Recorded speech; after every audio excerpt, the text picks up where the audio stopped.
অনুশীলন নেটে ব্যাট হাতে হাজির অজি ব্যাটার স্টিভ স্মিথ, আর পেছনে দাঁড়ানো অজি সাংবাদিকদের ক্যামেরার ফোকাস তার দিকেই। নিশ্চিতভাবেই বলা যায় বাংলাদেশের বিপক্ষে টেস্ট সিরিজেও এই ব্যাটারের দিকেই থাকবে সবার নজরটা।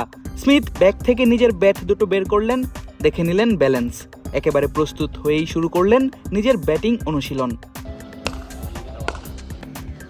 এরপর অনুশীলন নেটে বেশ লম্বা সময় থ্রোয়ারের ছোড়া বল মোকাবেলা করেন এই ব্যাটার। কখনো শট খেলেছেন, কখনো ডিফেন্স, কখনো আবার করেছেন লিভ, তবে কোনো নেট বোলারের ছোড়া বলে নয়। স্টিভ স্মিথ থ্রোয়ারের ছোড়া বলেই নিয়েছেন নিজের পূর্ণ প্রস্তুতি। এমন সব বল খেলেই নিয়েছেন তাসকিন, হাসান, খালেদ, ইবাদত, মুশফিকদের বল ফেস করার প্রস্তুতি। ব্যাট হাতে ম্যাচে কতটা ভয়ঙ্কর হয়ে উঠতে পারেন এই ব্যাটার তা নিশ্চয়ই অজানা নয় কারোরই।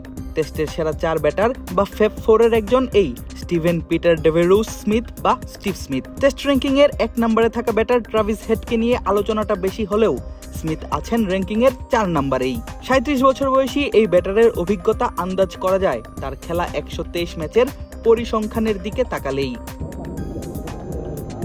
Freeze that time all done, freeze that time all done, freeze that time all done.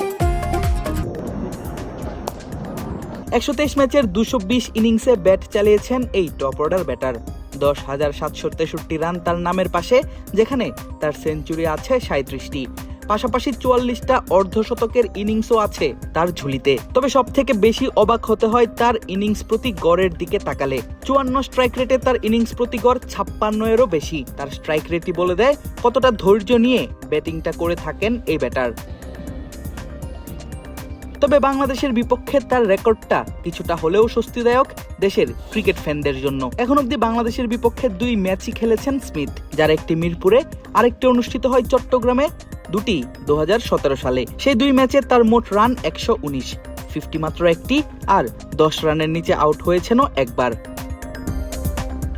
সেই সিরিজের প্রথম ম্যাচে মিরপুরে প্রথম ইনিংসে স্মিথ করেছিলেন মাত্র 8 রান, আউট হয়েছিলেন মিরাজের বলে। দ্বিতীয় ইনিংসে তার ব্যাট থেকে এসেছিল 37, সেবার স্মিথের উইকেটটা নিয়েছিলেন সাকিব আল হাসান। এরপর চট্টগ্রামে প্রথম ইনিংসে তাইজুলের বলে স্মিথ আউট হয়েছিলেন 58 রান করে। দ্বিতীয় ইনিংসে করতে পেরেছিলেন মাত্র 16, সেবারও তার উইকেটটা পেয়েছিলেন তাইজুলি। একদিন পরই শুরু হচ্ছে অস্ট্রেলিয়ার বিপক্ষে বাংলাদেশের সিরিজের প্রথম টেস্ট। সাকিব না থাকলেও স্কোয়াডে আছেন মিরাজ, তাইজুলরা। তবে এবার কন্ডিশন ভিন্ন, ভিন্ন উইকেট পিচও। দেখার পালা 2017 সালের ঢাকা চট্টগ্রামের পুনরাবৃত্তি আবারও ডারউইনে ফিরিয়ে আনতে পারেন কিনা মিরাজ, তাইজুলরা। তাকে আটকে রাখতে পারেন কিনা কম রানে। আদিব আশরাফ, ক্রিক ফ্রেন্জি।